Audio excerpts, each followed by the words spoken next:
सन 1919 की एक बात। लेखक मंटो। स्वर अभिषेक वाघमारे। सन 1919 की एक बात है भाईजान, जब रौलेट एक्ट के खिलाफ सारे पंजाब में आंदोलन चल रहा था। अमृतसर की बात कर रहा हूँ। सर माइकल ओ ड्वायर ने डिफेंस ऑफ इंडिया रूल्स के मातहत गांधी जी का दाखिला पंजाब में बंद कर दिया था। वह इधर आ रहे थे कि पलवल में उनको रोक लिया गया और गिरफ्तार करके वापस बम्बई भेज दिया गया।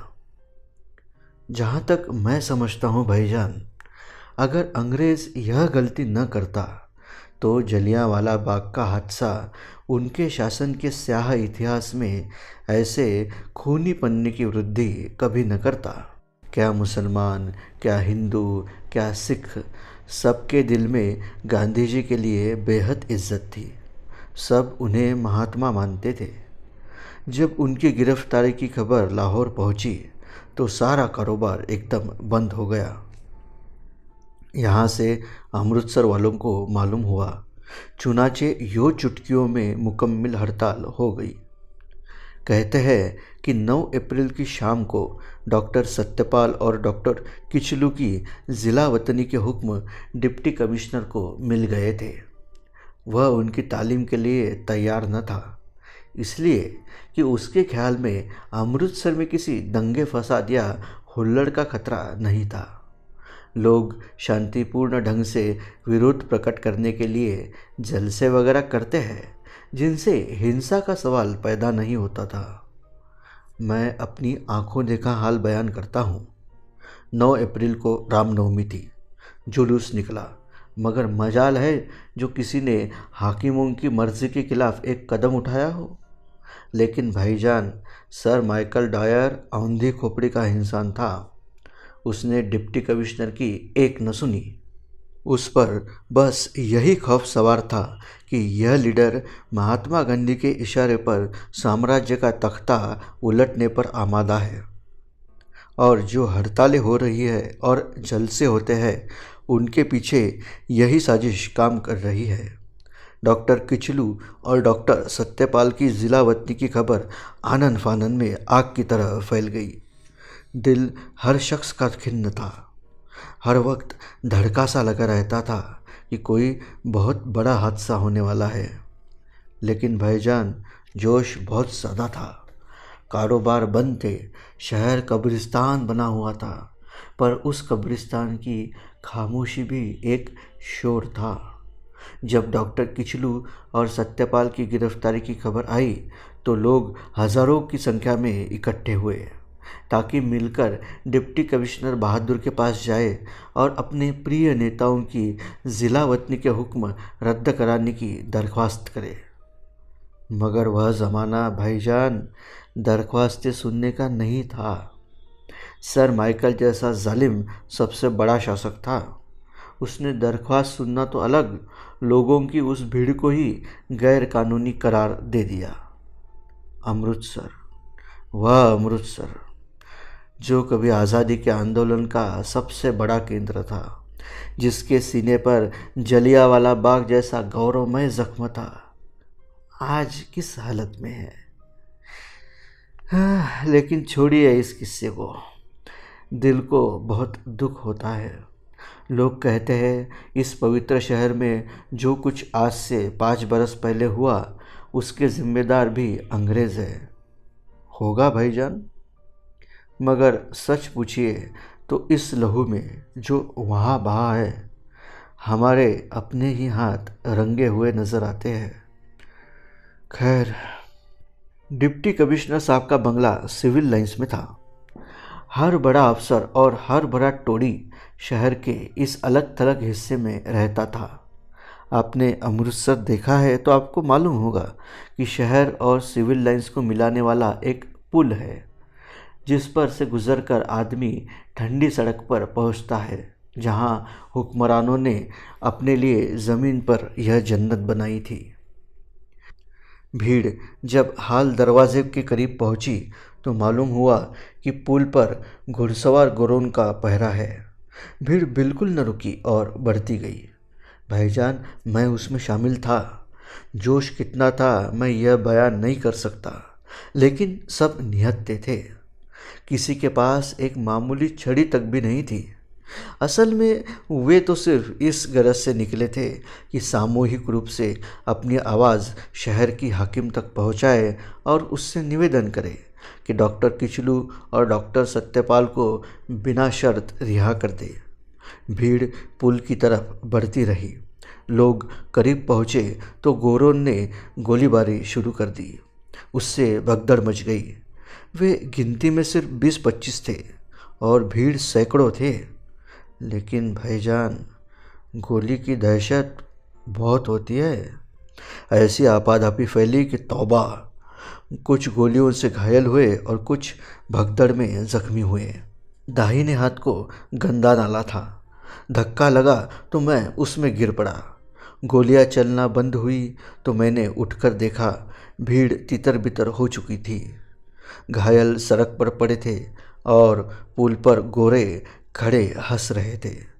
भाईजान, मुझे बिल्कुल याद नहीं कि उस समय मेरी दिमागी हालत किस किस्म की होगी। मेरा ख्याल है कि मेरे होश हवास पूरी तरह सलामत नहीं थे। गंदे नाले में गिरते वक्त तो मुझे कतई होश नहीं था।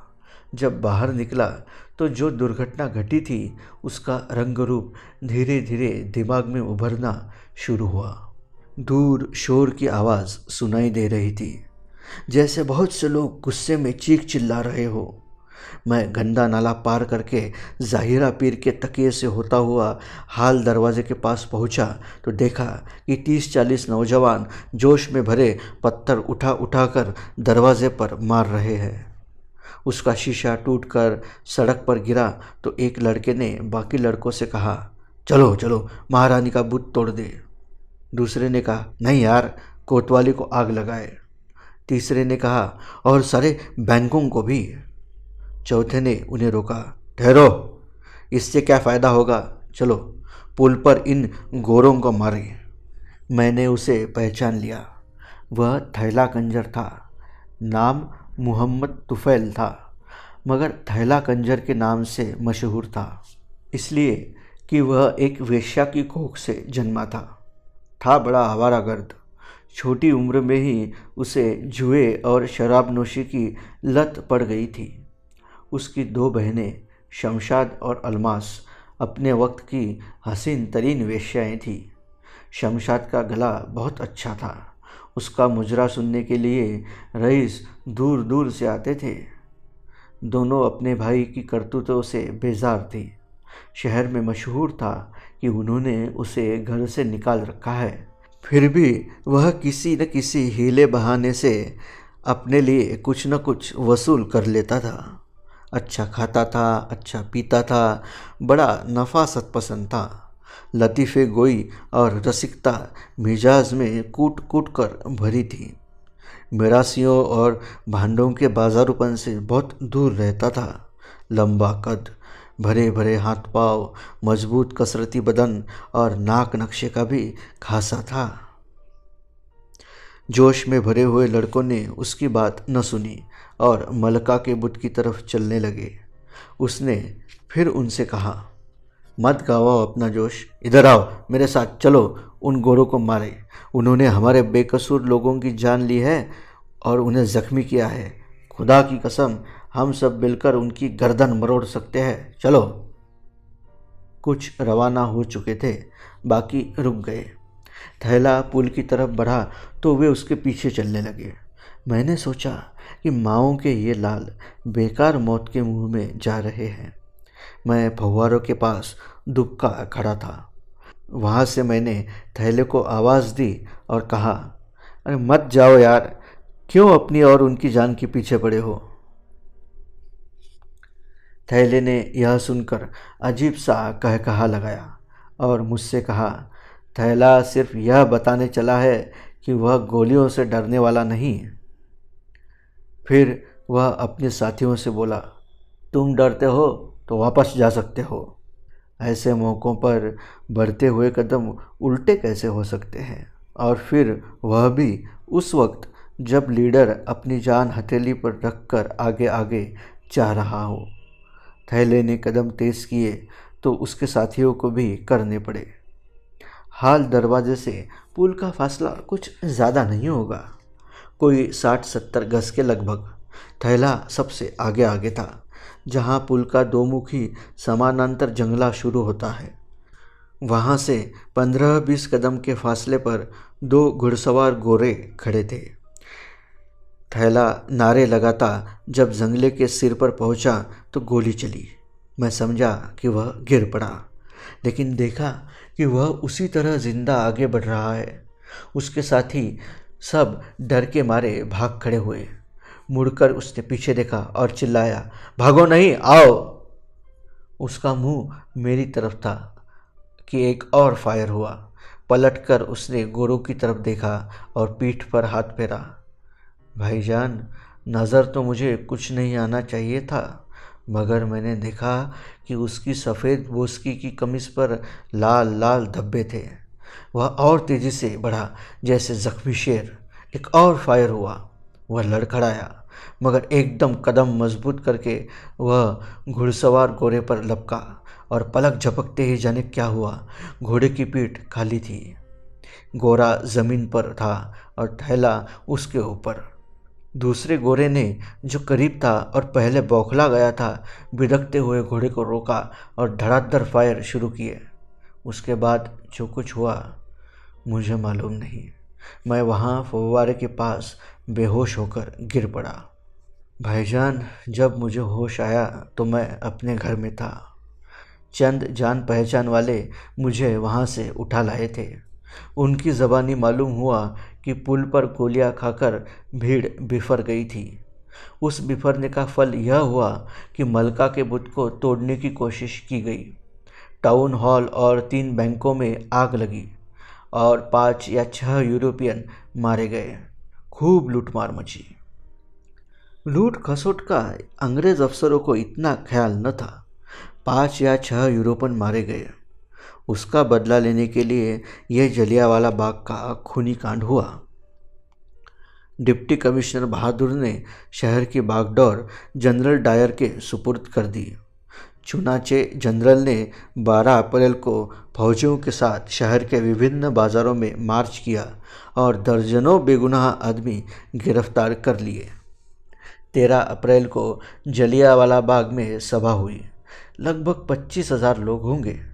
शाम के करीब जनरल डायर हथियारबंद गोरखों और सिखों के साथ वहां पहुंचा और निहत्थे आदमियों पर गोलियों की बारिश शुरू कर दी। उस समय तो किसी को जानों के नुकसान का ठीक अंदाज़ा न था। बाद में जब जांच पड़ताल हुई तो पता चला कि 1,000 मारे गए हैं और 3 या 4 के हजार करीब घायल। लेकिन मैं थैले की बात कर रहा था। भाईजान, आंखों देखी आपको बता चुका हूँ, बेऐब ज़ात खुदा की है। मरहूम में चारों ऐब शरई थे। एक पेशेवर तवायफ की कोख से था, मगर जियाला था। मैं अब यकीन के साथ कह सकता हूँ कि उस मलऊन गोरे की पहली गोली भी उसको लगी थी। आवाज़ सुनकर उसने जब पलटकर अपने साथियों की तरफ देखा था और उन्हें हौसला दिलाया था, तो जोश की हालत में उसे मालूम ही नहीं हुआ था कि उसकी छाती में गरम गरम शीशा उतर चुका है। दूसरी गोली उसके पीठ में लगी, तीसरी फिर सीने में।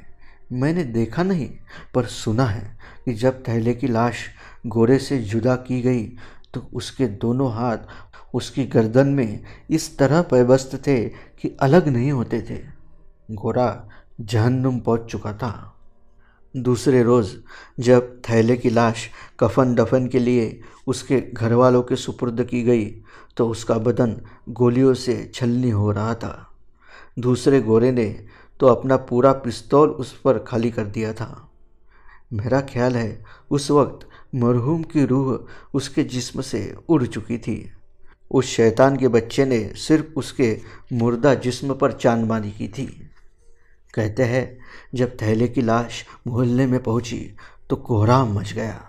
अपनी बिरादरी में वह इतना लोकप्रिय नहीं था, लेकिन उसकी कीमा कीमा लाश देखकर सब दहाड़े मार मार कर रोने लगे। उसकी बहनें शमशाद और अलमास तो बेहोश हो गई। जब जनाजा उठा तो उन दोनों ने ऐसे बैन किए कि सुनने वाले लहू के आंसू रोते रहे। भाईजान, मैंने कहीं पढ़ा था कि फ्रांस के इनकलाब में पहली गोली वहाँ की टकहयाई को लगी थी। मरहूम मोहम्मद तुफैल एक वेश्या का लड़का था।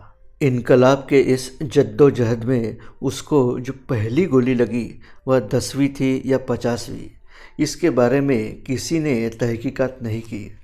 शायद इसलिए कि समाज में उस बेचारे का कोई रुतबा नहीं था। मैं तो समझता हूँ पंजाब के उस खूनी गुसलखाने में नहाने वालों की फहरिस्त में थैले कंजर का नाम व निशान तक भी नहीं होगा, और यह भी पता नहीं कि ऐसी कोई फहरिस्त तैयार भी हुई थी। सख्त हंगामी दिन थे। सैनिक शासन का बोलबाला था।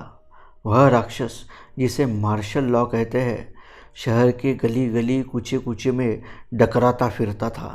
बहुत आपाधापी की हालत में गरीब को जल्दी जल्दी यूँ दफन किया गया जैसे उसकी मौत उसके सोगवार रिश्तेदारों का संगीन जुर्म था, जिसके निशान वे मिटा देना चाहते थे। बस भाईजान, थैला मर गया, थैला दफना दिया गया, और यह कहकर मेरा हमसफ़र पहली बार मुझसे कुछ कहते कहते रुका और खामोश हो गया। ट्रेन चली जा रही थी। पटरियों की खटखट ने यह कहना शुरू कर दिया, थैला मर गया, थैला दफना दिया गया। उस मरने और दफनाने के दरमियान कोई फासला नहीं था। जैसे वह इधर मरा उधर दफना दिया गया, और खटखट के साथ वह ताल कुछ इस कदर जज्बात से खाली थे कि मुझे अपने दिमाग से उन दोनों को जुदा करना पड़ा। मैंने अपने हमसफ़र से कहा, आप कुछ और भी सुनाने वाले थे? चौंक कर उसने मेरी तरफ देखा। जी हाँ, उस दास्तान का एक अफसोसनाक हिस्सा बाकी है। मैंने पूछा, क्या? उसने कहना शुरू किया, मैं आपसे अर्ज़ कर रहा हूँ कि थैले की 2 बहनें थीं, शमशाद और अलमास। बहुत खूबसूरत। शमशाद लंबी थी, पतले पतले नक्श, बड़ी बड़ी आँखें, ठुमरी बहुत खूब गाती थी। सुना है खां साहब फतेह अली खां से तालीम ले रही थी। दूसरी अलमास थी। उसके गले में सुर नहीं था, लेकिन बतावे में अपना सानी नहीं रखती थी। मुजरा ऐसे करती तो लगता कि उसका अंग अंग बोल रहा है। हर भाव में एक बात होती थी। आंखों में वह जादू था जो हर एक के सिर पर चढ़कर बोलता था। मेरे हमसफ़र ने तारीफ़ में कुछ ज़रूरत से ज़्यादा वक्त लिया, मगर मैंने टोकना मुनासिब न समझा। थोड़ी देर के बाद वह खुद लंबे चक्कर से निकला और दास्तान के दुखद हिस्से की तरफ आया। किस्सा यह है भाईजान कि उन 2 बहनों के हुस्न और जमाल का जिक्र किसी खुशामदी ने फ़ौजी अफसरों से कर दिया। बलवे में एक मेम, क्या नाम था उस चुड़ैल का, मिस शेरूड़ मारी गई थी। तय ये हुआ कि उनको बुलवाया जाए और जी भर के बदला लिया जाए। आप समझ गए ना भाईजान? मैंने कहा, जी हाँ। मेरे हमसफ़र ने एक आह भरी। ऐसे नाजुक मामलों में वेश्याएँ और रंडियाँ भी अपनी माएँ बहनें होती है, मगर भाईजान यह मुल्क अपनी इज्जत को मेरा ख्याल है पहचानता ही नहीं। जब ऊपर से इलाके के थानेदार का ऑर्डर मिला तो वह फ़ौरन तैयार हो गया।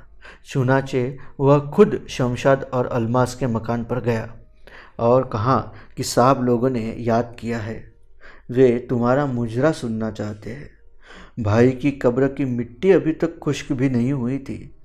अल्लाह को प्यारा हुए उस गरीब को सिर्फ 2 दिन हुए थे और यह हाजिरी का हुक्म सादर हुआ कि आओ और हमारे हुजूर में नाचो।